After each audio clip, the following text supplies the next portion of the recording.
Yes, thank you very much for the introduction. And while expert is a difficult thing to be, because I remember Truman once said experts are people who decline to learn anything new. So expert knowledge may soon be too narrow and a bit too focused for people. And I must say, I hope you are not too much an expert in your field, because my concern is that I'm a layman in fertilizer altogether. And in fact, I must put in that disclaimer, because that topic was given to me and I was invited by Ewald, but I am not sure what I can contribute if I listen to what detail and breadth you cover. So that is just to be safe. Be aware that you don't expect expert contribution by me, but as a geographer I'm quite used to dabble into neighboring science, so it is nothing new. These days we have the fortune that it is called transdisciplinarity, so we are allowed to do that, and I'm not the only one. I see that Thunen actually is the name-giving person of that venue we are currently in, and I can tell you the geographers claim Thunen of one is theirs. He's the first agro-geographer ever recorded in history. So for that point of view, I am not all that out of place here. And in terms of contributions of laymen to science, it is not that uncommon as one would think. For example, uranium itself was discovered by a pharmacist, not by a chemist. The chemical element was separated by a person coming from Wernigerode, not that far from here, eastern part of the Harz Mountain, Klaproth. And he named it actually after a planet discovered a couple of years earlier, also by a layman. He was a music teacher and organist, and he discovered Uranus a couple of years before Klaproth then distinguished the element. So it has quite a bit of a tradition of laymen or non-experts contributing to science, and in astronomy that seems to be particularly dominant. If you look at that, 50% of all discovery, that was an estimate from the 1990s, are actually made by non-experts in that field, and that includes Copernicus. He was actually a medical doctor, and we had the sunspot cycle being discovered by a pharmacist, the Mars moons by a carpenter, you wouldn't believe it, and Edwin Hubble, the named person who gave that famous telescope the name and discovered the expansion of space, was in fact a lawyer, so from Oxford. Now, why am I talking at a fertilizer conference about space? No real reason. Actually, my link is the heavy metals, and the question is, where do we get all those heavy metals from?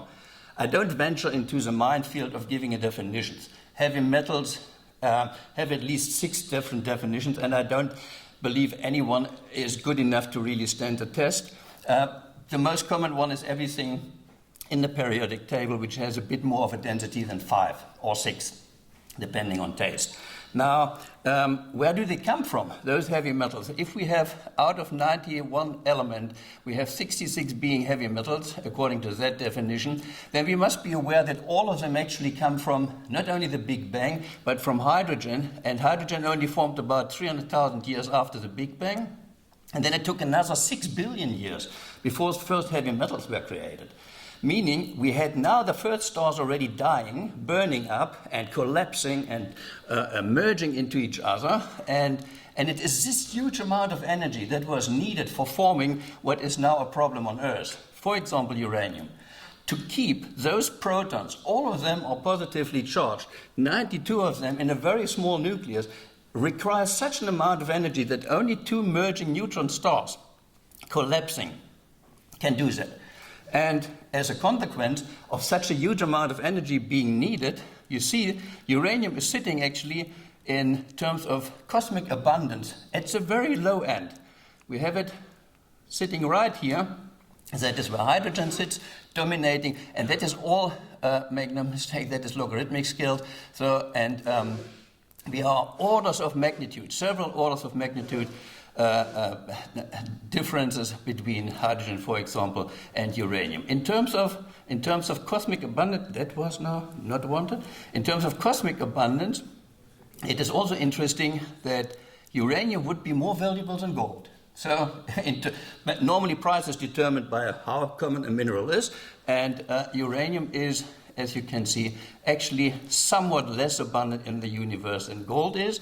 And the rule is the heavier elements become, and that is in terms of, for example, protons in the nucleus, the more or the less abundant they are. There are a few exceptions. Beryllium is one of those. Iron, there's a peak. Perhaps lead as well. But in general, that's a good rule of thumb, which we can work with. All right. Now, in terms of Earth, that's a bit of a different story. If you look at, we only look at the Earth's crust. I mean, that little piece which covers our Earth, which is rather molten and hot and hostile, except for the solid, but even more hostile core, that little crust is actually the equivalent of the peel of an apple. That is about the thickness it has got on that thing, but it sustains all life as we know it. It sustains us. And as you can see, the general rule applies again. The more heavy elements are, the less common they are, the less kind of abundant in the Earth's crust, but here it goes more up and down. So something changed the picture. And we believe, not we, I didn't do any research in that field, it is believed that some of those elements actually, in the process of forming Earth, actually sank to the core, for example, iron, and formed it, and there was a gravitational movement of the very heavy elements towards the inner part of boiling Earth. Now, we can still see that now uranium and gold are both very rare, but not as rare, for example, uranium in comparison to gold. Now we have, I think that is 4 or 5 magnitudes more uranium, or no, 3 in fact, uranium in the Earth's crust than gold, giving a situation as we know it today. In South Africa, gold is mined, uranium is discarded. Nobody needs it anymore, at the moment at least. And in terms of other toxic metals, which are normally the nasties that are reported in those scientific reports, we do have uranium sitting somewhere in the middle. It is much more common, almost 20 times more common than cadmium, 30 times more than mercury, but it is much less common, for example, than all the other suspects which we usually found in food, for example. In terms of abundance on Earth, it also has a role to play. And it may baffle you what that type of geological picture has to do with a fertilizer. The only reason I'm showing that one is uranium is the only element naturally found on Earth where one of the isotopes, and 3 of them occur naturally, it's only this one isotope, 235, that maintains a chain reaction. And by doing so, it actually provides much of the fuel that keeps the Earth boiling. And without that boiling Earth, we wouldn't be here, as funny as it may sound, simply because it actually creates a magnetic dynamo effect that generates a magnetic field that protects us from harmful cosmic rays. So without uranium, and that is something to be kept in mind, life wouldn't be there. It has got a couple of other effects as well. This dynamo drives plate tectonics. Plate tectonics made the continent appear. And without having rocks exposed to the elements, we would probably also not have life, not only because in terms of land-based life, but because it allowed that phosphor, this is one of the latest theories, phosphor was leached from those emerging continents into the oceans and allowed for cyanobacteria and algae to bloom and produce oxygen. At the same time, carbonate formed, taking CO2 from the atmosphere and making our atmosphere much more hospitable. And all those things together give uranium quite a bit of a role to play in life as sustaining, in Earth as a life-sustaining planet. Now, it is not only good. Uranium is a bit of a nasty if you get it into your body, and that's because of 2 things. It has got a chemical toxicity, as most heavy metals do, and it has got a radiotoxicity, which is because it spontaneously decays. And in terms of chemical toxicity, it is almost like cadmium and mercury, simply because it is damaging our cleaning organs. It is first reported to, or actually to this day, all limits based on toxicity are based on kidney effects.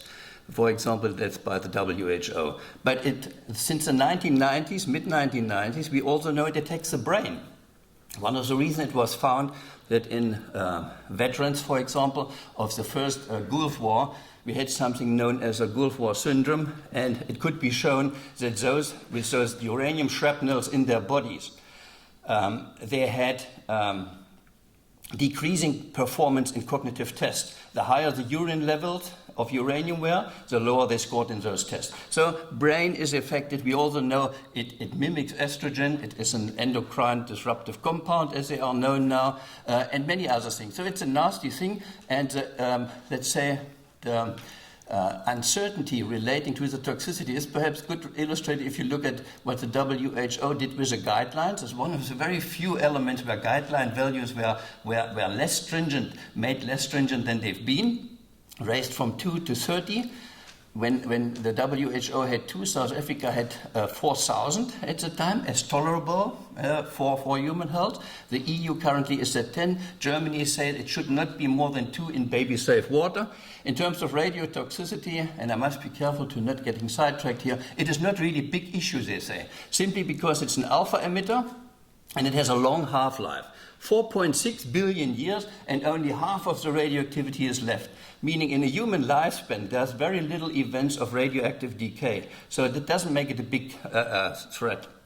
The good news is also that those alpha particles are very big. They cannot even penetrate your skin, not even a piece of paper, nothing. So once they are in your body, it's a different story because they have high energy and they are 20 times more damaging than all other radioactive radiation. So as an internal source, it's a problem. Right.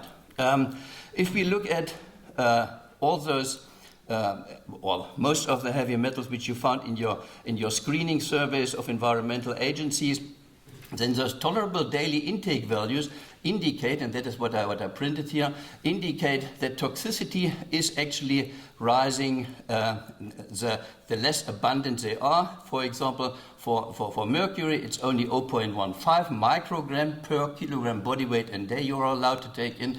At uranium, we are at 0.6.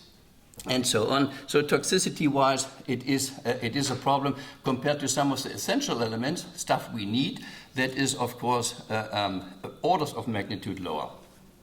Right. Now, heavy metal is a point of research and a concern which is more than 40 years old. And ongoing research, 50 years in fact, and where is it coming from? And still in 2018, we say countless deaths are caused by heavy metal pollution.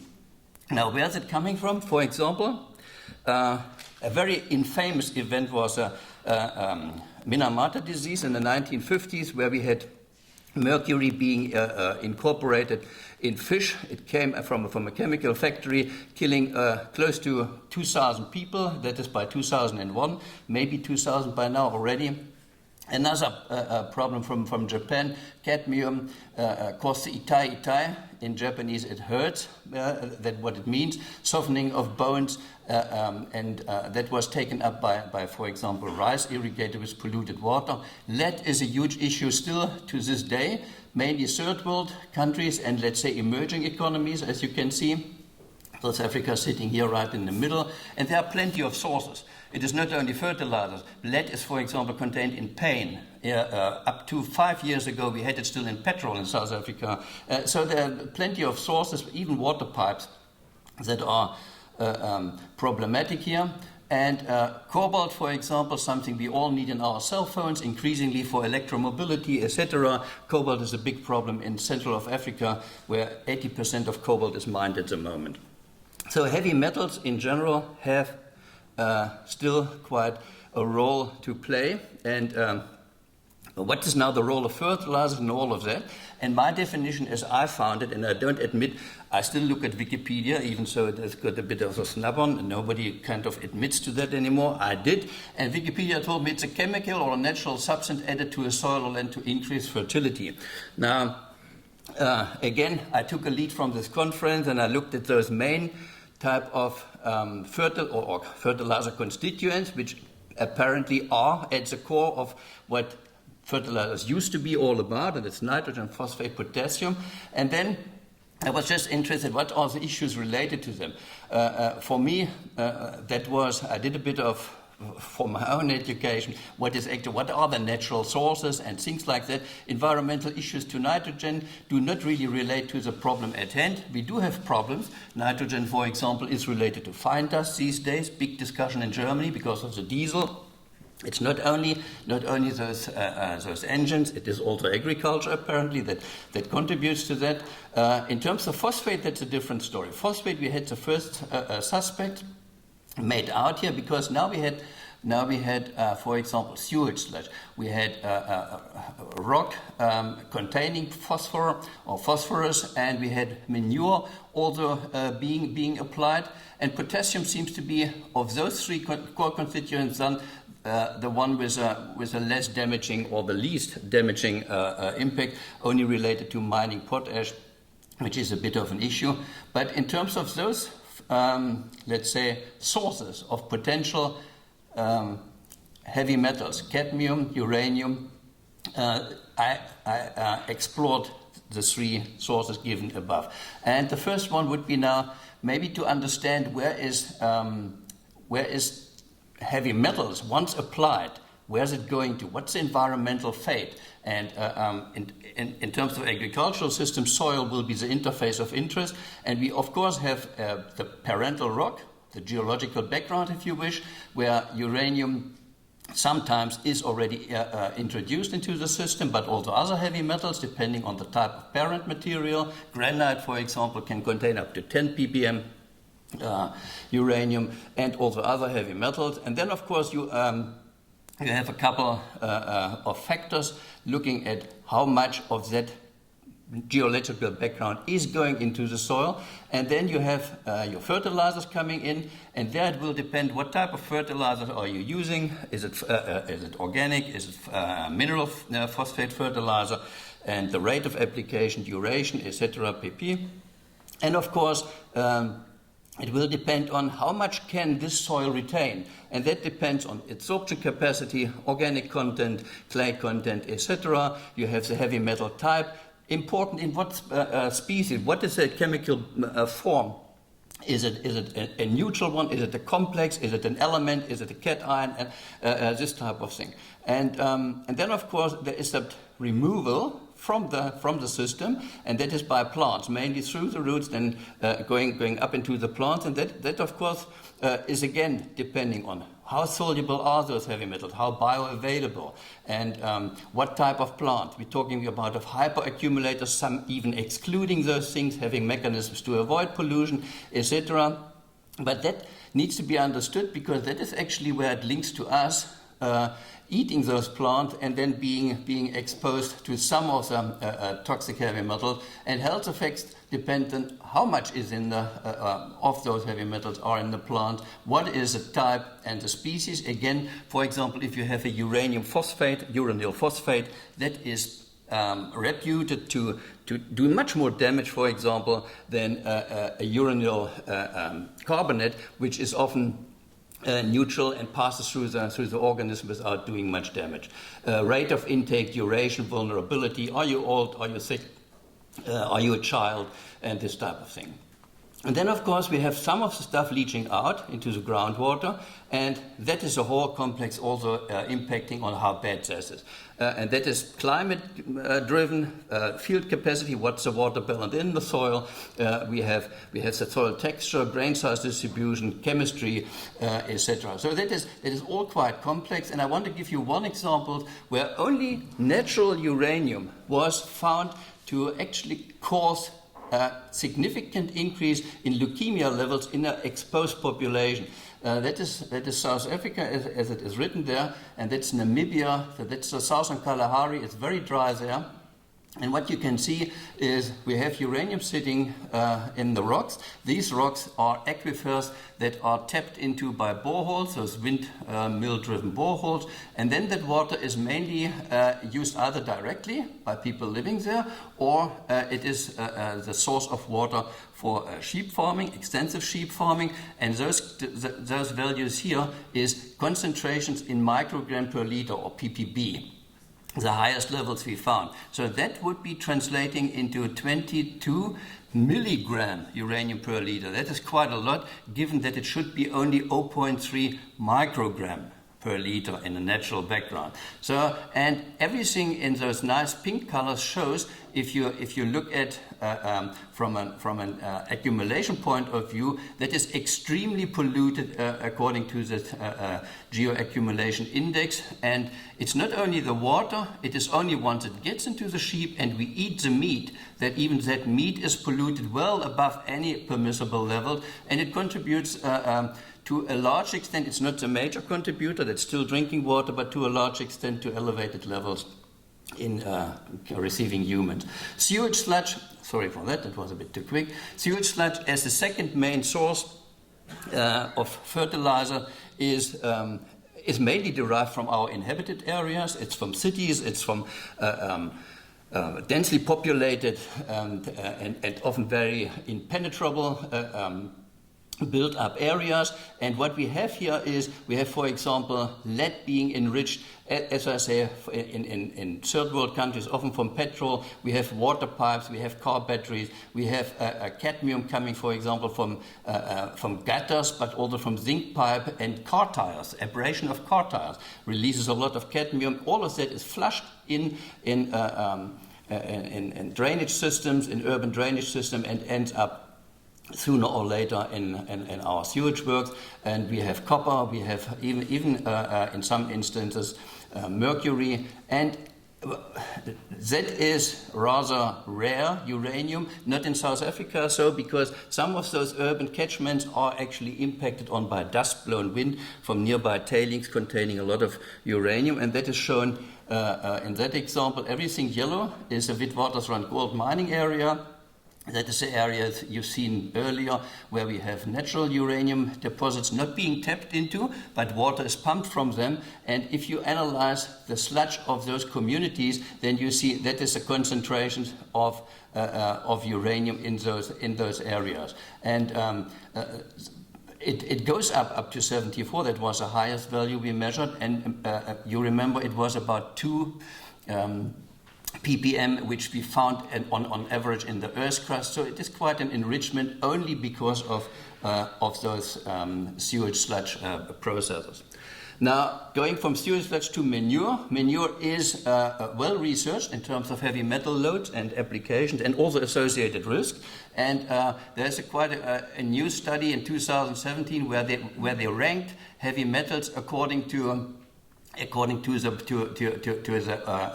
abundance in sewage sludge. And if you look at from a geographical distribution point of view, then you will see that's an associated risk with applying manure, and that is now health risk. So we're talking about cancer and non-cancer cases per square kilometer of applied manure. Then you see that is one of the few things in modern world where the third world or the developing countries are not that affected. So that is real or high risk, elevated risk are related to Europe. And then the higher risk to emerging economies like China or even Mongolia, which is not an emerging economy, but I think they have a high meat consumption.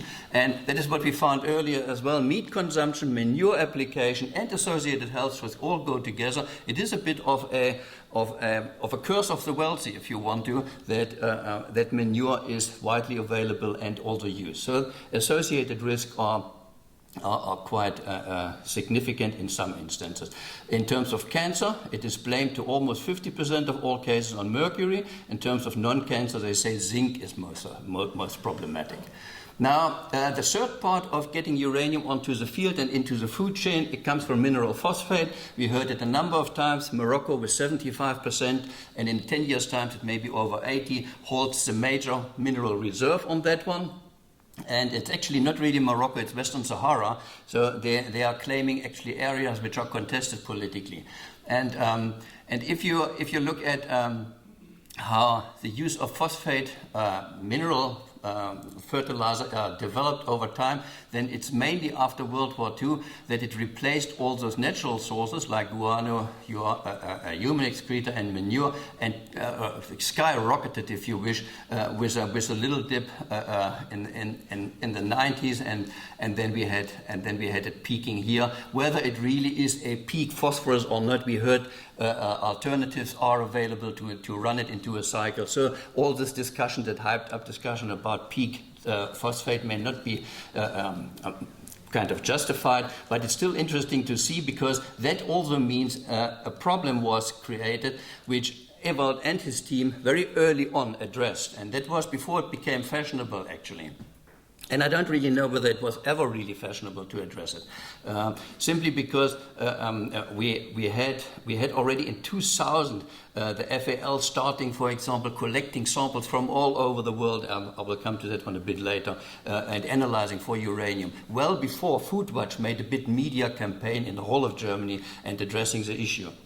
So that was, I thought at the time when Ewald gave me that book in Freiberg where we met, that is, by the way, where we also met first time. It's called Uranium Mining and Hydrogeology, and Ewald addressed those issues. Then he gave me that book for free, and I could, in PDF format, and I could page through that one. And I was amazed about the spectrum of problems, the diversity of issues addressed, as well as the depth in which it was done. And I'm listing only a few things here where Ewald and Sylvia are main authors, but all the others are covered in this book. And that is just for somebody looking at uranium as long as I did, it is such a comprehensive approach that sometimes you feel there's not much left to be done, and that can be daunting. So don't let any PhD students read this book if you want to put them on a uranium topic. They will be disheartened and kind of cave in even before they start. So, but I want to give you some let's say, snippets out of that book, and what I liked, for example, in terms of biochemical toxicity. Uranium, together with Chris Busby at the time, they had the idea that it's not uranium what really is the issue, and it's not really emitting the alpha particles, but it may be that it amplifies external background radiation, electromagnetic background radiation, and that it does by a power of 4. And that was quite an interesting concept, and according to them could explain why uranium is not part of, or has no function to role in any living organism. So because it's simply damaging, and it was always left out. If it gets into the body, it's not supposed to be there, and we try to get rid of it as quickly as possible. One way of doing that one is excreting, but we also get it in our hair. And we get most of it, in fact, of our hair. People don't believe it. It's simply because that hair grows. Once it is in the hair, it can't do damage anymore. And we used hair in South Africa of people living next to the slimes and to test how exposed they are. So that was a very interesting concept developed at the time. And then we found, I mentioned that earlier. Somehow there is a map missing here. There was a nice map showing, and that was showing uranium pollution in German streams. And what you could see there is, you could see the Wismut. For those who may not know, Wismut is the area where the Russians took their uranium for their atomic weapon program out. It is located in southeast of Germany. It was the fourth largest producer worldwide. And you could see that coming up as a highlight. But then you could see that in what is now Mecklenburg-Vorpommern, those are northern lowlands, where there is no igneous rock where you would say, okay, that is where the uranium can be elevated geologically. They also came up red. Where is that coming from? That is exactly the question Ewald asked. What role does application and large-scale application over long periods of time of fertilizer has? And that is what he came up with. So now I'm pressed for time. So that is usually the one thing I would like to still add is that just because it illustrates his unconventional approach to science. For example, using coke, which is acidic, has a high phosphorus content, is standardized around the world as a leaching agent, which one could use, for example, to compare results. Now, Only very briefly. If we look at fertilizing in a, let's say, more generous or a larger definition, then, for example, current increased CO2 level have a fertilizing effect as well, and quite a significant one. We have a greening of the earth, which is now allocated to CO2 levels significantly over the 35 years. Given that in Africa, in particular, desertification is a big issue, that is a very positive thing. Staying with Africa and talking of fertilizer, that wind-blown transport of Sahara sand into the Atlantic, and in fact across the Atlantic, even to Brazil, is set to fertilize the Brazilian rainforest to a significant extent. Now where I learned that silica is also a major constituent of plant food, that may be more important than I thought. Because what you see here, that is Western Sahara, that is where the uranium deposits are. I wondered how much of the uranium getting into the Atlantic is actually ending up in our fish. So, but the last thing on the big scale is we have large number of mines around the world, large numbers around the world of mines which are now filled with water. They call it abundant mines, big environmental problems. That is how they look. Once they fill with water, it is often red, low pH, but high in sulfate and iron. So it is actually a nice source of fertilizer, so far not tapped into. We have huge amount of this type of water getting out of all those mines, and the US EPA estimated is, after climate change and ozone depletion, the second large environmental problem. Maybe you can do something, you guys as a fertilizer, about that. Right, wrapping up, and I don't want to go into much detail. What I found is, looking into fertilizer, we have a nice link to all sorts of things, to food, to human health, but also to water, energy, food nexus. Mining even links to that one in it. So it's such a complex topic that it was quite exciting to get this link, even so it was forced onto me. And it implies, if you want to do it properly, you have to do it holistically, and you have to ask people who are expert in their field of science. You may even dare, or you have to dare, to go into areas where you can embarrass yourself, like I do today.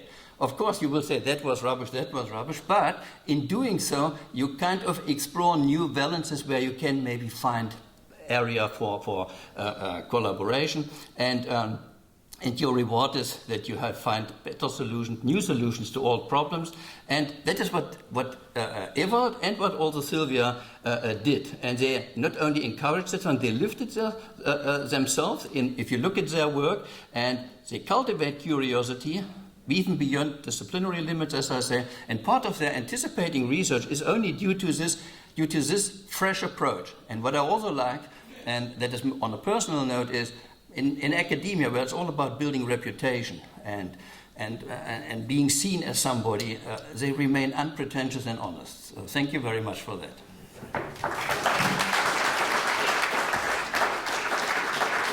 We have time for maybe one or two questions. There are no questions. I'm not an expert, so please. Well, I kind of got one.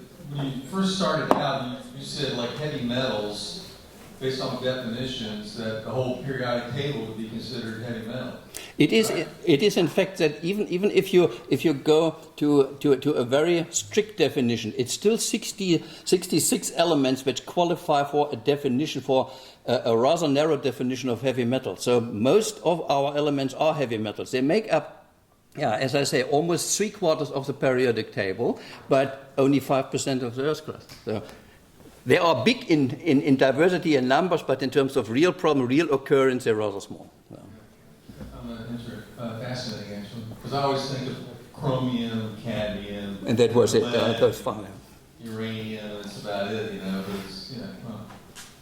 Anybody else? Well, if not, let's thank our speaker one more time.